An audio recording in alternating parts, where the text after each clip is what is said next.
ఆయన రక్తము చేత కొనబడిన వారే, కడగబడిన వారే ఆయన కుమారులు కుమార్తెలై ఉన్నారని లేఖనాలు సెలవిస్తూ ఉన్నాయి. ప్రియులారా, ఈ అంతిమ తీర్పులో ఓ యవనుడా, యవనురాలా, నీకు నచ్చినట్లుగా నువ్వు మెచ్చినట్లుగా తిరగకుండా ఒకానొక దినాన తీర్పు దినం ఉందని కాబట్టి ఆ తీర్పు దినములో నిలవబడి ధైర్యముగా నీవు అడిగిన ప్రతి దానికి నీవు సమాధానము చెప్పుకోవాలి. కాబట్టి నీవు ఇక నుండైనా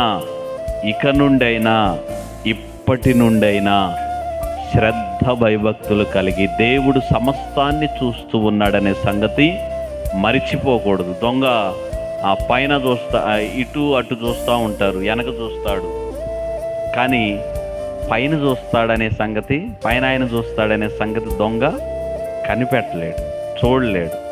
ఇటుపక్క అటుపక్క వెనక ముందు